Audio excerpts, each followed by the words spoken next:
네, 한 주간 잘 지내셨나요? 오늘은 우리 하워스의 교회된 첫 번째 파트 복음을 재발견하라 파트의 네 번째 장, 마지막 장, 교회로 교회되게 하라를 같이 읽어보도록 하겠습니다.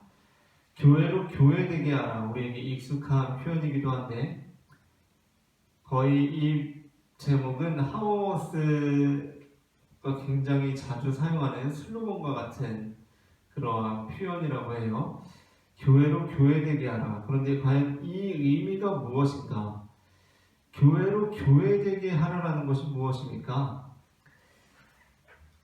여기에는 일단 하워스의 비판적인 시각이 담겨 있다고 할 수 있을 것 같아요. 어떤 거냐면 교회가 교회로서의 정체성을 잃어버렸기 때문에, 교회가 교회다움을 잃어버렸기 때문에 교회는 교회가 되어야 한다 라고 하워스가 말하고 있는 부분이고, 또 한편으로는 교회의 차별성을 의미하는 것이기도 합니다. 교회는 다른 어떠한 것이 아니라 교회가 되어야 한다라는 의미라고도 할 수 있겠는데, 그렇다면 하워스가 말하는 그 교회라는 것이 무엇일까 우리가 생각해 보게 됩니다.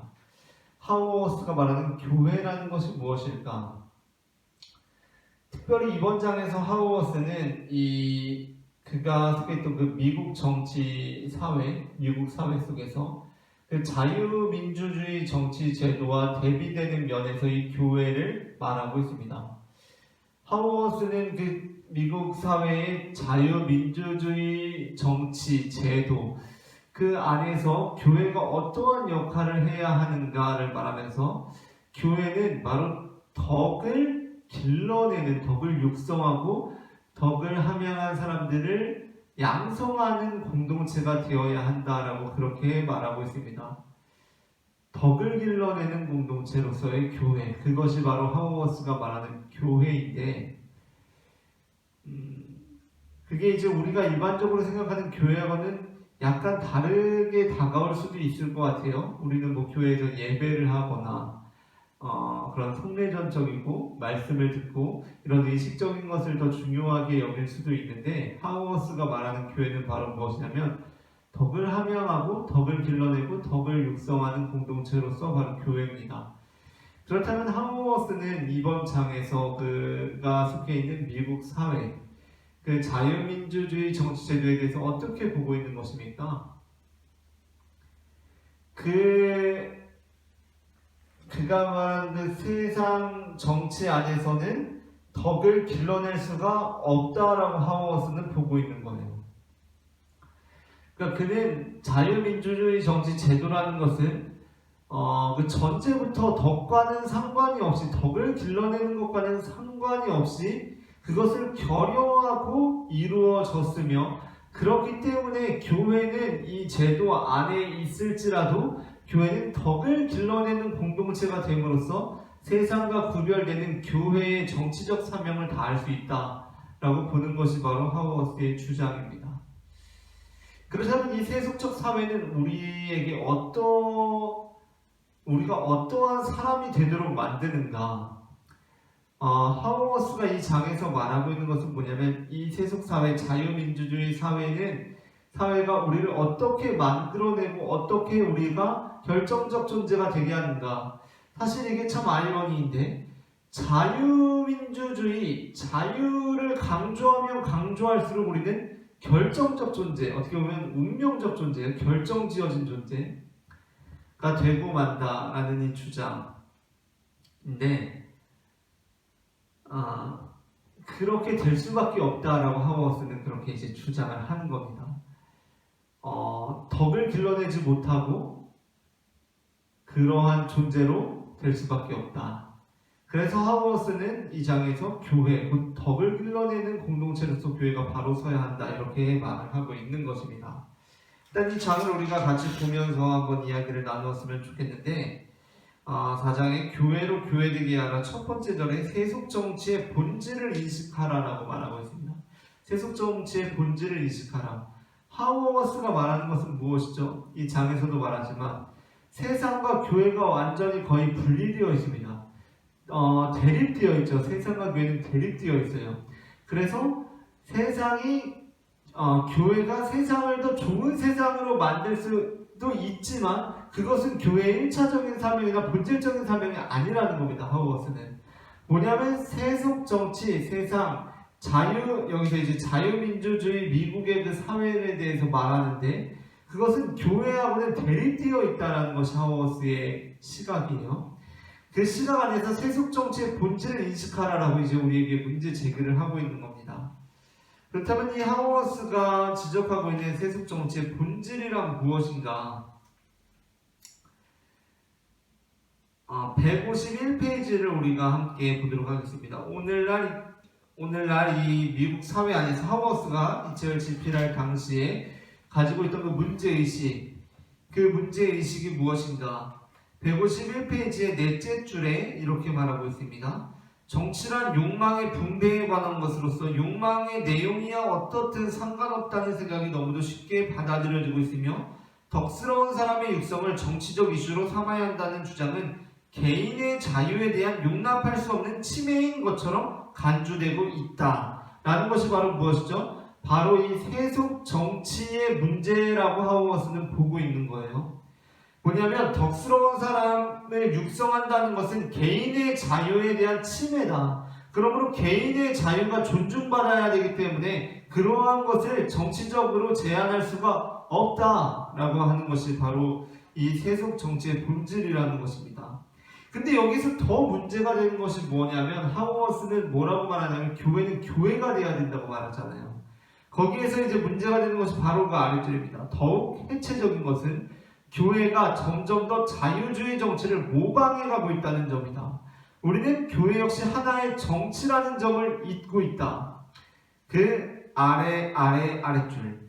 사실 교회가 존재해야만 국가를 세속적이라고 말할 수 있을 것이다. 오늘의 교회가 특정한 정치 공동체로 인정받지 못하는 이유는 복음에 충실한 사람들과 공동체를 육성하려는 시도가 거의 없었기 때문이다 라고 말하고 있습니다. 그러니까 이 세속 정치에서는 어떻게 하고 있냐면 덕스러운 사람을 육성하는 것을 개인의 자유에 대한 침해라고 보고 그렇게 행하지 않고 있다라는 것이 하우어스가 지적하고 있는 부분이고, 그런데 더 문제는 뭡니까? 교회가 그러한 자유주의 정치를 모방해가고 있다는 겁니다.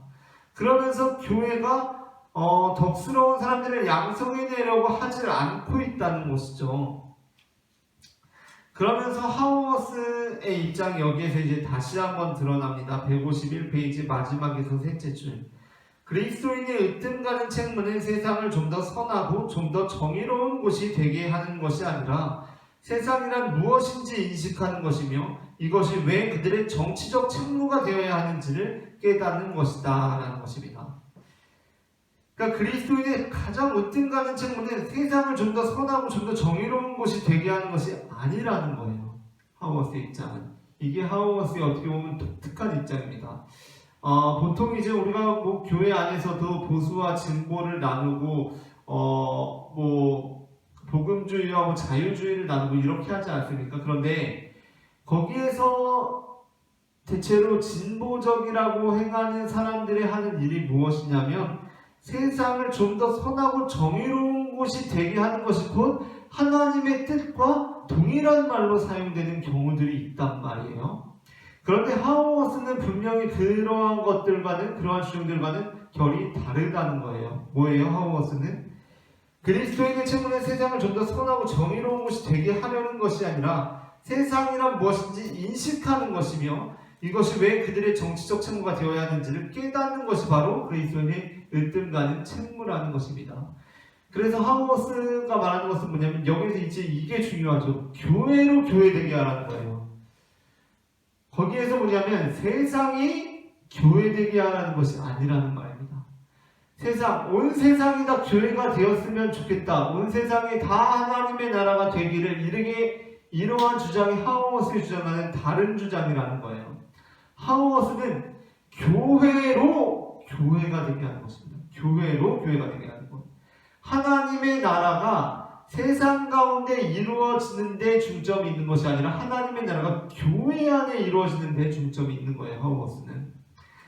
자, 그러한 면에서 하우어스는 이 세속 정치의 본질이 바로 여기에 있다.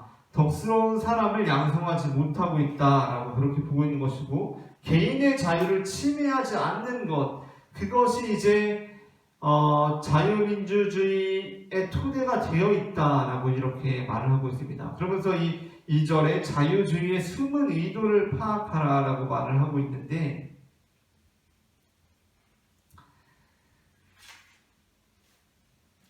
자, 154페이지의 넷째 줄부터 보겠습니다. 미국 사회의 문제는 민주주의가 실현되지 않았다는 것이 아니라 민주주의가 실현되었지만 결과적으로 선한 사회가 되지 못했다는 데 있다. 우리는 행복 추구의 자유를 누려왔으며 모든 시민은 이론상 행복 성취에 필요하다고 인정되는 만큼의 자유와 물질적 재화에 대한 욕구를 인정받아왔다. 그러나 그 과정에서 심리적 문제들이 간과되었다. 더 많이 소유하려 하고 더 나은 삶을 누리고자 하는 욕망과 그 획득을 위한 투쟁은 서양인들을 걱정과 좌절에 몰아넣었다. 이러한 느낌을 은폐하는 것이 하나의 관례가 되기도 한다. 치열하고 긴장감 넘치는 경쟁이 모두에게 파고들어 자유로운 영적 성숙의 길은 닫혀버렸다. 미국 사회의 심각한 아이러니 중 하나는 자유 그 자체를 목적으로 삼으려 하다가 극단적으로 율법적인 사회가 되고 있다는 점이다라는 것입니다. 자, 이 자유민주주의에서 가장 높은 가치로 치고 있는 것이 무엇이냐면 개인의 행복과 자유죠. 자유를 통한 개인의 행복, 그것을 이제 도모하는 것이 바로 자유민주주의라고 할 수가 있겠는데, 그것에 대해서 하우어스는 거기에서 간과되고 있는 이 심리적인 문제를 바라보고 있는 것입니다.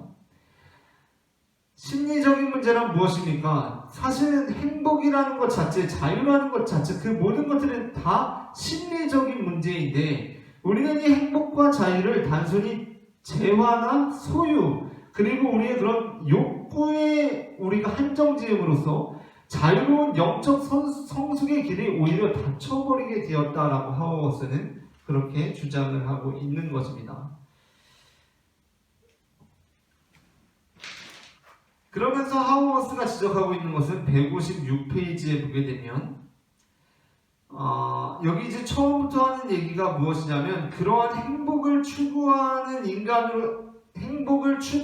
그런 인간을 행복을 추구하는 존재로 보는, 자유를 통한 행복을 추구하는 인간으로 보는 그러한 인간 이해는 결국은 인간을 해체의 길로 인도할 뿐이다라고 그렇게 주장을 합니다.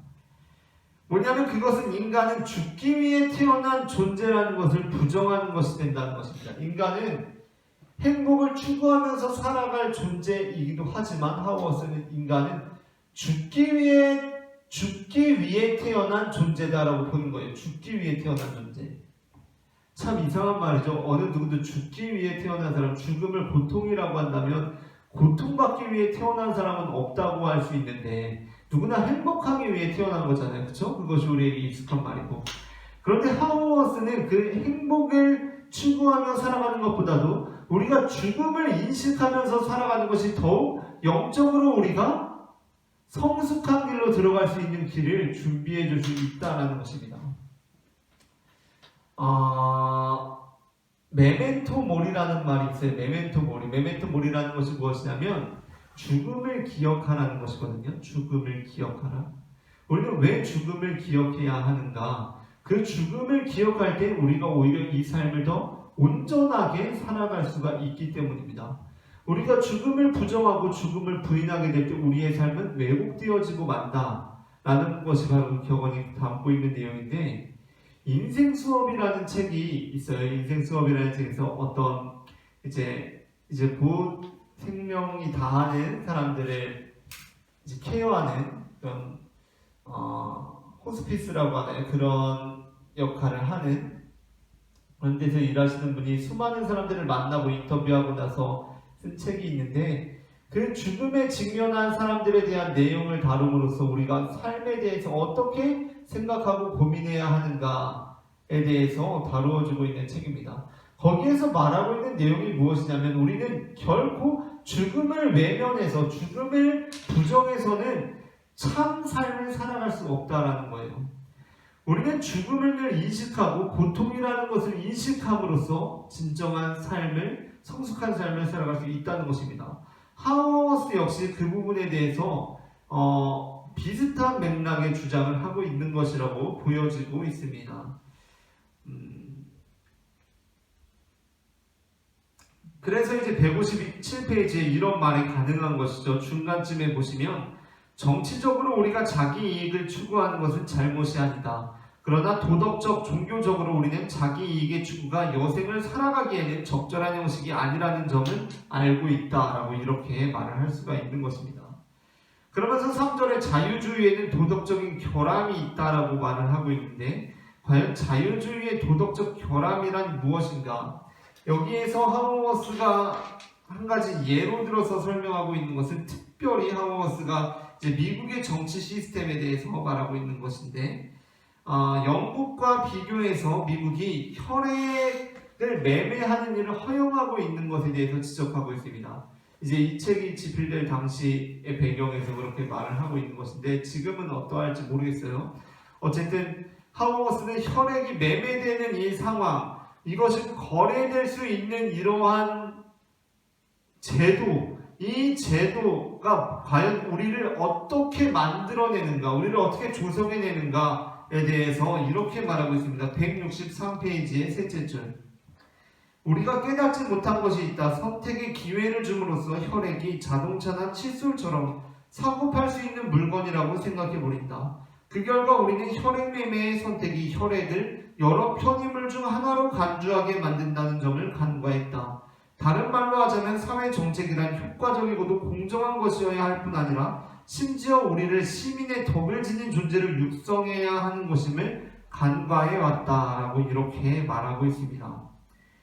그러니까 이 자유민주주의 사회 속에서 이 시민이 덕을 기르는 방향으로 그것이 나아갈 길을 잃어버렸다라는 이러한 내용이라고 할 수 있겠죠.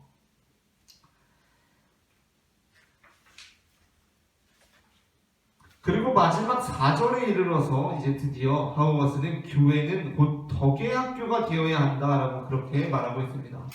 교회는 덕의 학교가 되어야 한다. 교회는 덕을 길러내는 공동체가 되어야 한다 라고 말하면서 여기에서 이제 결정적인 얘기들, 결론적인 이야기들을 이제 많이 하고 있는데 169페이지의 넷째 줄에 보시면 자유주의는 우리에게 무한한 창조라는 새로운 미래를 약속해준다. 하지만 우리 스스로 자유로운 존재라고 믿으면 믿을수록 우리는 그만큼 더 결정적 존재가 되고 만다 라고 이렇게 말하고 있습니다. 이어서 교회가 이러한 사회 질서에서 정의를 구현한다는 명분으로 채택한 사회 전략은 문제를 더 복잡하게 만들 뿐이다.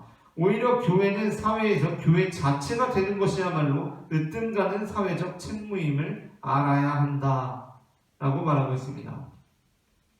그 뒤까지 쭉 읽어보겠습니다. 최소한 교회나 정치와 같은 모든 사회에는 권위가 필요하다는 점을 인정하는 공동체가 되어야 한다는 뜻이다.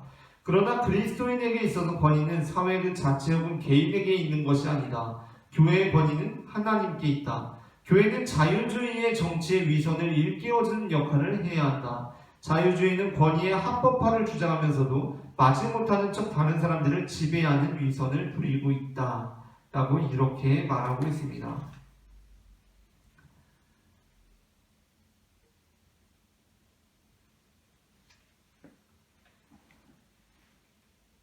(171페이지) 셋째 줄을 보도록 하겠습니다. 교회가 하나님을 알지 못하는 정치의 대조모델이 되어야 한다는 것이다. 우리는 세상 정치와는 달리 하나님 이야기가 우리의 삶에 대한 가장 신실한 설명이라는 사실, 그리고 불신보다는 신뢰에 기초한 공동체를 이룰 수 있다는 사실을 알고 있다. 이러한 공동체는 국가 권력과는 달리 자신의 안전보장 혹은 내적 복종을 보증하기 위해 폭력에 호소하기를 거절한다. 진리를 확신하는 공동체로서 우리는 강제력을 신뢰하지 않는다 라고 이렇게 말하고 있습니다. 그 아래 문단도 너무나 중요하고 그 아래 문단도 너무나 중요한데 결국 이제 이 부분에서 하우어스가 말하고 있는 것이 무엇인가? 교회는 이 자유민주주의 사회에 대해서 교회는 덕을 기르는 공동체가 되어야 하고 덕을 길러내는 공동체가 되어야 하고 그러한 면에서 세상에 봉사할 수는 있겠지만 그것이 교회만의 방식으로 봉사해야 하고 그것이 때로는 세상으로부터 이것은 봉사의 방식이 아니다라고 거절될 수도 있다라는 뉘앙스의 말을 하고 있습니다. 이 부분이 너무나 중요한데 171페이지의 마지막 문장부터 마지막 줄부터 읽어보도록 하겠습니다. 분명히 교회가 현실 정치의 도전에 응답해야 할 방식은 교회 그 자체가 되는 것이다. 이것은 세상을 거부하라는 뜻이 아니다. 세상으로부터 물러나라는 것도 아니다. 오히려 교회가 세상을 섬기되 그 자신의 방식으로 섬겨야 한다는 뜻이다. 교회는 교회 자체의 방식에 충실해져야 한다. 세상이 우리의 충실함을 세상에 대한 불충실이라고 몰아세우더라도 그래야만 한다. 교회의 첫째가는 책무는 정부의 합법성에 관한 이론을 제공하는 것이 아니다. 사회 개선의 전략을 제안하는 것도 아니다. 교회의 으뜸가는 책무는 공동체적 삶에서 두려움이 아닌 신뢰가 삶을 지배할 수 있음을 보여주는 공동체가 되는 것이다. 라고 이렇게 말하고 있습니다. 그리고 이제 결론적으로 173페이지의 셋째 줄을 읽도록 하겠습니다. 미국의 사회가 정치가 인간이란 행복을 위해 태어났다고 말하는 사악한 관점을 지니고 있다는 점에서 문제가 있음을 분명하게 말해주어야 한다. 신실한 정치란 우리에게 옳은 일을 위해 죽을 수 있어야 한다고 가르치는 정치여야 한다. 그 책무를 감당할 곳은 교회뿐이다. 라고 이렇게 말하고 있습니다.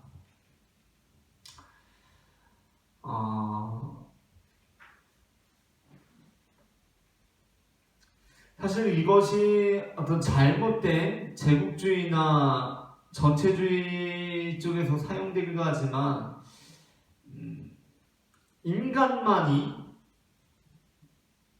인간만이 자신의 신념을 위해서 죽을 수 있는 존재잖아요. 그죠? 인간만이 자신의 신념을 위해서 죽을 수 있는 존재인데 그것은 저는 그렇지 않아서 하는 말이 아니라 우리가 갈수록 이 생존에 굉장히 큰 가치를 두고 인간이 살아가게끔 되고 있단 말이에요. 이 생존, 사는 거, 그냥 행복하게 하루하루 살아가는 거, 그게 가장 의미 있는 일인 것처럼 인간이 살아가고 있다라는 면에서 이 문장을 우리가 한번 되새겨볼 필요는 있는 것 같아요. 미국의 사회와 정치가 인간이란 행복을 위해 태어났다고 말하는 사악한 관점을 지니고 있다는 점에서 문제가 있음을 분명하게 말해주어야 한다. 신실한 정치란 우리에게 옳은 일을 위해 죽을 수 있어야 한다고 가르치는 정치여야 한다. 그 책무를 감당할 곳은 교회뿐이다. 라는 것입니다.